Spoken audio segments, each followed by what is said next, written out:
Olá, meu nome é Cláudio Henrique Victor Porto, sou discente do curso de farmácia e venho hoje apresentar para vocês o meu trabalho intitulado Produção de Bioquerosene na Pós-Graduação, uma revisão integrativa na Biblioteca Digital Brasileira de Teses e Dissertação. Este trabalho é de minha autoria, Cláudio Henrique Victor Porto, com orientação da professora Maria Cristiane Martins de Souza e com coautoria de João Brandão Júnior e Francisco Diego Martins da Silva. Como eu já disse, o principal foco deste trabalho é o bioquerosene. E o bioquerosene está dentro de um complexo campo de avaliação, em especial na utilização de combustíveis para fins de aviação. Então, o que a gente entende por aviação hoje? Se a gente pega em uma retrospectiva, nos últimos 20 anos, nós vamos ter motores, bem como processos de aviações 80% mais eficientes e 75% mais silenciosa, em comparação aos anos de 2000, 1999 em diante. Também notamos um crescimento exacerbado de empresas, seja daquelas de aviação propriamente dita, como das cadeias subsequentes advindas dela, e isso gera 2% das emissões de gases de efeito estufa do mundo. Então, quando você pensa em todos os gases emitidos, de forma geral, seja na produção de energia, seja na utilização de automóveis, seja em qualquer campo da cadeia produtiva, gases de efeito estufa, o processo de gases de efeito estufa vindo da aviação representam 2% das emissões. Isso se torna ainda mais alarmante quando a gente analisa que 1,3% das emissões produzidas são a partir de viagens internacionais. Pensando nisso, foram propostas caminhos para a diminuição desses gases de efeito estufa, e os principais pontos a serem relatados são as melhorias operacionais. Você melhorando o sistema operacional, você vai ter um consumo menor de gastos, de perdas de tempo, de perdas de material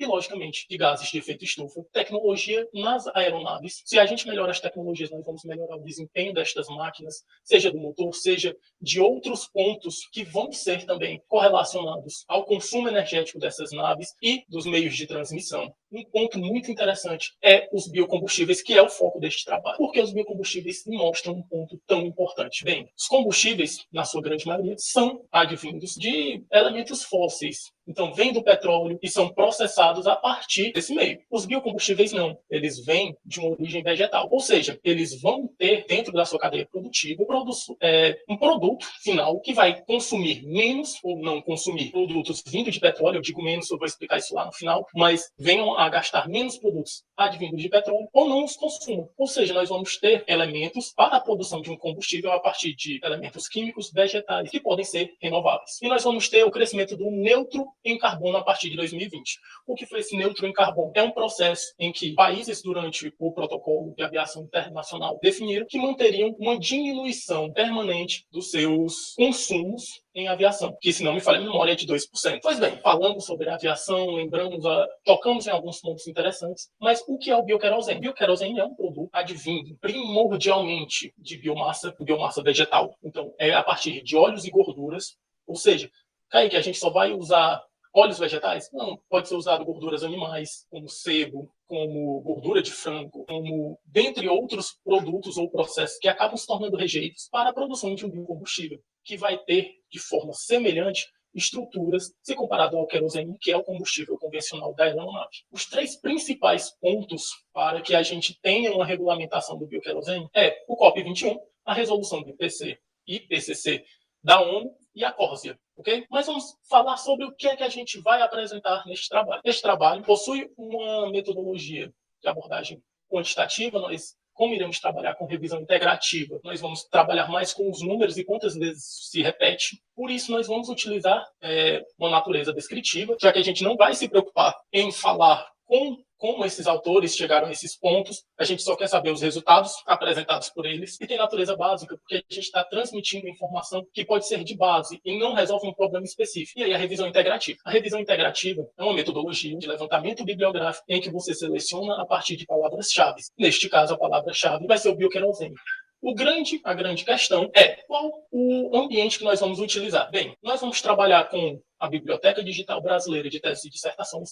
Este trabalho é limitado a pessoas na pós-graduação, já que teses e dissertações são caminhos da pós-graduação, mestrado e doutorado, respectivamente. E o que é o BDTD? É um portal onde se tem uma avaliação de textos, dissertações e teses de acesso livre e sem qualquer custo. Ele foi instalado, de certa forma produzido em 2002 e é constituído por pessoas do IBCT, da CNPq, do MEC e de mais 3 universidades, que seriam a USP, a PUC-Rio e a UFS. Como é que ele funciona? A função do BDTD é receber, literalmente organizar a partir de instituições que estejam relacionadas a ela um número de teses e dissertações que, se eu não me engano, tem que ter sido passada com 10, tem que ter uma avaliação máxima dentro da banca. E aí, vamos colocar o caso da Unilab. Se a Unilab é parceira, você tirou um 10 na sua dissertação ou na sua tese, ela vem e avisa para o órgão que, olha, nós temos uma tese, uma dissertação que passou dentro dos parâmetros que vocês aceitam. E aí a função dele é pegar esta tese e colocar dentro de um portal. Mas vamos para os resultados. Primeiramente, quando a gente procura utilizando a palavra-chave bioquerosene, nós vamos encontrar 21 dados correspondentes a 21 dissertações ou teses dentro do seu acervo. Dessas, todas foram entregues nos últimos 10 anos. Porém, 2 delas não foram encontradas. Elas não estavam disponíveis na internet e por isso foram excluídas. Também foram excluídas alguns textos após a leitura do título e do resumo,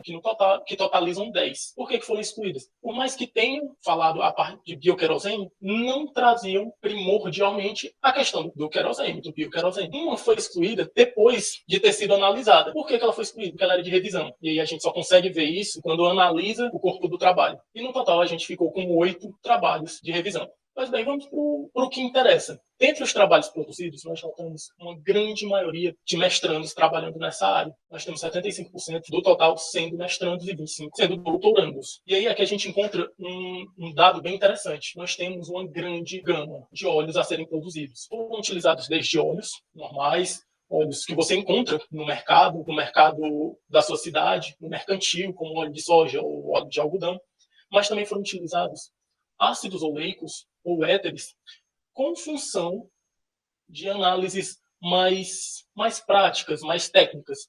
Por quê? Porque quando a gente analisa um perfil de um óleo, você vai ver que esse óleo ele é bem mais extenso, é muito mais composto.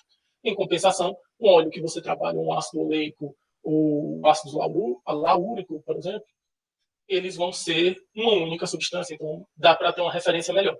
Vale-se ressaltar que nestes, o coco foi o que mais apareceu, com 16%, babaçu, soja e o ácido oleico estão em segundo colocado, com 11% cada. Todos os outros descritos apareceram entre 5% e 6%. Os 6% é mais por conta da coordenação do trabalho. Foram analisando, nós vamos ter 70% dos óleos utilizados sendo novos e 30% sendo de reuso. Por que eles são de reuso? Pode ter sido óleo de cozinha, depois de uma utilização, no caso de um dos textos, sobre a utilização de óleos de restaurantes universitários, ou o da casca da castanha, que é um interesse particular em reutilizar um óleo que normalmente seria descartado. Dentre os catalisadores se destacam os metais, porque dentro da associação química, dentro da reação química é necessária a ação de um metal para o resultado final. Mas nós também temos casos em que foram citados resinas, elementos químicos e FCC, que são fundamentalmente objetos a partir de craqueamento do petróleo. Então, é por isso que eu falei que a gente, às vezes, mesmo utilizando um processo que seja uma cadeia verde, às vezes a gente ainda precisa de elementos de combustíveis fósseis. E aí nós chegamos na conclusão do trabalho. Nós vamos ter, de pontos positivos, uma grande gama de possibilidades. Dentre as possibilidades, nós vamos ter um grande âmbito de óleos e resultados que apareceram promissores, principalmente quando você analisa a utilização de bioquerosene entre 5% e 20%. Kaique, todos foram muito bons? Não. Tiveram alguns que, na faixa de 10% a 20%, não apresentaram resultados interessantes, alguns não utilizaram essa proposta. Então, isso traz possibilidades de trabalho dentro da graduação do mestrado e do doutorado, possibilidades de agregar mais conhecimento e produção de forma geral. Em compensação, nós temos poucos trabalhos a serem abordados nesse portal em específico. Então, também se torna um resultado promissor, uma vez que a gente vai poder agregar, de forma geral, mais trabalhos a serem produzidos. Bem, o trabalho é isso, essas são nossas referências, e eu gostaria de deixar os agradecimentos à FUNCAP como organização mantenedora, desculpa, deste projeto por meio do BICT da FUNCAP. E, bem, é isso. Eu gostaria de agradecer novamente por terem assistido até o final da apresentação e nos encontramos após o fim da pandemia. Até mais.